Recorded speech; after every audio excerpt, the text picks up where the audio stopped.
샨주 북부 무세타운십에서는 코로나19 확진자 감소 이후 카지노 및 도박장 영업 재개를 시작하고 있다고 합니다. 지난 7월 폐쇄 명령 이후 전면 휴업 조치가 취해졌으나 8월 말부터 완화가 되면서 일부 소규모 시장과 카지노 및 도박장 영업을 재개를 하고 있으나 아직까지 노점상 영업은 불가하여 노점상이 체포되는 사건도 있었다고 합니다. 2021년 8월 말 현재 이 지역에서는 코로나19 확진자 1,800명이 발생하고 80명이 사망하였으며 현재 약 100여 명의 확진자가 치료 중이라고 합니다. 라카인주 관리위원회 흘라떼인 대변인은 시드웨이에 있는 쉐민강 국경 게이트를 재개할 계획을 가지고 있다고 본인의 페이스북 페이지에서 밝혔습니다. 이에 많은 지역 상인들은 국경무역 게이트 재개 일자에 대한 문의를 하였으나 국가관리위원회에서 재개할 예정만 언급하고 정확한 날짜를 밝히지 않았다고 합니다. 폐쇄로 인해 쉐민간 국경 게이트 일대 노동자 300여 명과 마웅도 국경무역 게이트 일대 노동자 약 900명이 어려움에 처해 있다고 합니다. 국경무역 게이트 폐쇄는 방글라데시에서 귀국한 상인 40명 중 4명이 코로나19 확진 판정을 받은 이후 7월 15일부터 폐쇄 조치가 내려졌습니다. 국가관리위원회 대변인은 국민통합정부의 선전포고는 유엔 총회 결정을 앞두고 국제사회 관심을 받기 위한 발언일 뿐이라고 답변하였습니다. 국민통합정부는 국민들에게 가짜뉴스를 퍼뜨리고 미얀마 전역에서 선동을 조장하고 있다고 비난하였습니다.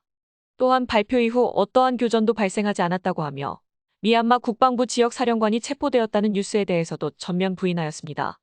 미얀마 언론에서는 국방부에서 지역작전사령부 사령관 2명을 체포하였다고 보도한 바 있습니다.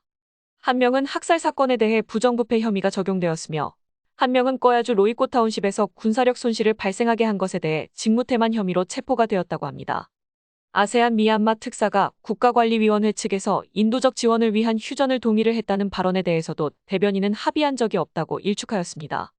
국민통합정부도 국가비상사태 선포 발표로 아세안 측에 공식 답변을 한 것이기 때문에 휴전 가능성은 희박해 보입니다.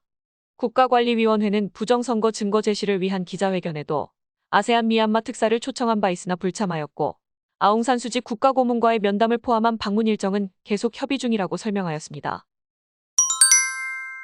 2021년 9월 7일 미얀마 코로나19 하루 신규 확진자는 2,431명, 사망자는 97명을 기록하였으며 검사자 약 2만 5천 명 중 확진율은 9.7%를 기록하였습니다. 지난 9월 6일 지역별 확진자 현황을 보면 총 2,555명 중 바고 지역이 484명으로 가장 많은 확진자가 발생하였으며 샨주 434명, 마괴 지역 386명 순으로 기록하였습니다. 바고 지역에서는 떼곤타운십에서 83명과 짜옥타카타운십 71명을 기록하였습니다. 샨주에서는 켄퉁타운십에서 71명을 기록하였습니다. 국가관리위원회는 텔레노의 레바논 업체 M1그룹의 매각건에 대한 정부 승인을 보류하고 있는 것으로 알려졌습니다. 텔레노 미얀마는 지난 5월 약 7억 5천만 달러 손실을 발표한 이후 7월에는 1억 500만 달러의 M1그룹 매각 결정을 발표한 바 있습니다.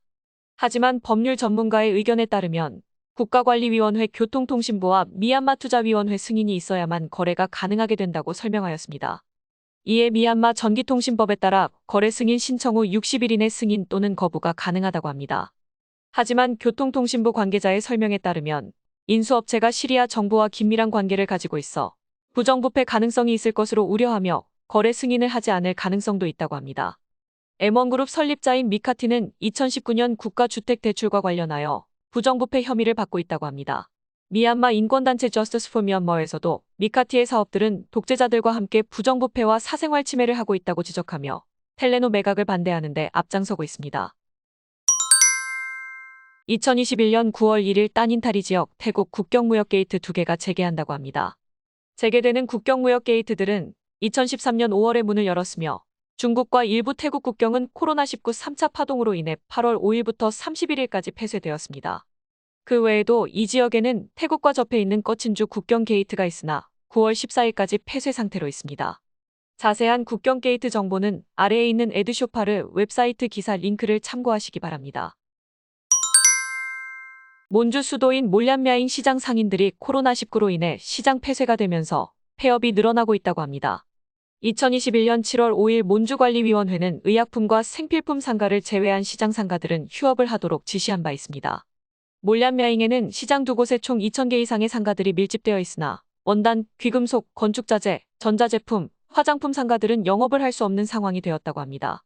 시장 월 임대료는 20만 잣에서 80만 잣으로 장기 휴업을 하게 된 상인들은 임대료도 지불할 여력이 없게 되면서 철수를 하고 있다고 합니다. 이 지역에서는 2020년 4월 12일부터 30일까지, 2020년 9월 9일부터 2021년 1월 7일까지 시장 폐쇄 조치가 취해졌기 때문에 지역 상인들은 더 큰 타격을 받고 있습니다. 최근 국민통합정부가 선전포고를 한 이후 미국과 영국에서 이에 대한 반대 목소리가 나오고 있습니다. 주미얀마 영국 신임대사 핏 바우스는 영국 정부는 미얀마의 민주주의 회복을 위한 평화적인 방안을 마련하는 것을 지지한다고 밝혔습니다. 미국 국무부에서는 미얀마 위기를 해결하기 위해 폭력을 사용하는 것을 묵인하지는 않을 것이라고 밝히며 관련 당사자들의 평화로운 해결을 촉구하였습니다. KNU 두플라야 지부 위원장도 국민통합정부의 선전포고를 철회할 것을 촉구하였습니다. 그는 국민들이 다시 전쟁으로 인해 고통받는 것을 원하지 않으며 국민통합정부는 KNU 관할 영토에서 교전을 하지 않도록 촉구하였습니다.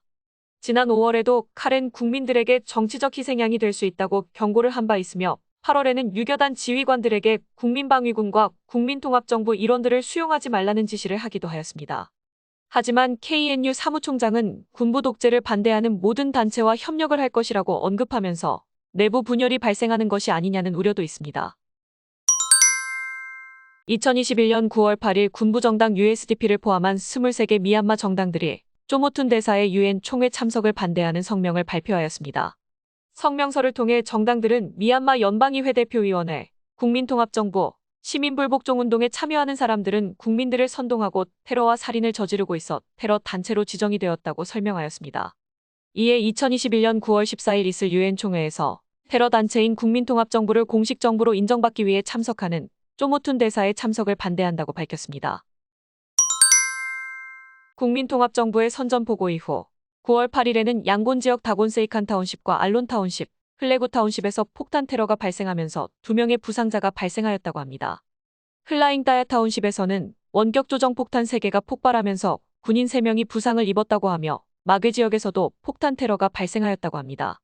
9월 9일에는 양곤 지역 산자옹 타운십과 다곤 북부 타운십, 다곤 세이칸 타운십, 딴테 타운십에서 폭탄 테러와 총격이 있었습니다. 산자옹 타운십에서 괴한들이 군트럭에 수류탄을 던져 군인 2명이 사망하고 부상자가 발생하는 사건이 있었습니다. 사건 발생 직후 인근 보행자들이 달아나면서 이동 중인 차량들도 급하게 차량을 돌리는 모습이 보이기도 하였습니다. 이후 총성도 계속 들렸다고 하며 폭탄 테러로 인한 것인지는 분명하지 않다고 합니다. 다곤 북부 타운십에서는 게릴라 단체에서 군용 차량 2대를 공격을 하였다고 주장하였으며 사상자는 확인이 되지 않고 있습니다. 다곤 세이칸 타운십에서는 폭탄 테러가 발생하면서 총격이 있었다고 하며 일대 보안 검문 검색이 강화되었습니다. 딴떼 타운십 행정관리사무소 공무원은 다른 행정관리사무소로 가던 중 교차로에서 괴한의 총격을 받아 사망하였다고 합니다. 기타 지역에서도 폭탄 테러는 계속되었습니다. 따닌타리 지역 타운십 행정관리사무소 관리가 오토바이 이동 중 암살되었으며 지역 국민방위군은 자신들의 소행이라고 밝히기도 하였습니다. 사가잉 지역 모뉴아 타운십에서는 교통경찰 초소에서 원격 폭탄 테러로 군인 1명이 사망하고 부상자 3명이 발생하였습니다. 이 사건은 영상을 공개하는 대담성도 보였습니다. 친주 딸랑 타운십에서는 교전이 발생하면서 1살 유아를 포함하여 5명의 부상자가 발생했다고 합니다. 9월 10일 오전에는 산자옹 타운십 시장 인근에서 군경찰이 보안 검문 검색을 하는 모습도 보였으며 바호 도로 일대를 차단하고 보행자들의 통행을 막았다고 합니다. 이런 테러 활동들이 빈번해지면서 국가관리위원회 반테러 중앙위원회는 세입자가 테러 행위를 저지를 경우 집주인에게 책임을 물을 것이라고 경고를 하며 세입자가 의심스러운 활동이 있는 경우 보고해야 한다고 밝혔습니다. 보안군은 샨주라시오 타운십에 있는 국민통합정부 임시대통령의 자택도 급습하였으나 체포는 실패했다고 합니다. 앞으로 국민통합정부의 선전포고의 영향으로 인해 점점 대담한 소규모 폭탄 테러는 계속 증가될 것으로 우려가 되고 있습니다. 주미얀마 한국대사관은 국민통합정부가 군부 공격에 대한 방어전을 선포한 이후 주요 도시의 폭발물 사건 사고와 소수민족 반군 지역에서 군부와의 충돌이 증가하고 있다고 공지하였습니다. 9월 9일에는 양곤에서는 군경에 대한 폭발물 공격으로 인해 다수의 사상자가 발생하였다고 전했습니다. 이외에도 주미얀마 미국 대사관에서도 약 100일 만에 긴급 안전 공지를 하였으며 외교단과 유엔 사무소에서도 정세 불안 고조 가능성 우려를 제기하고 있다고 전했습니다.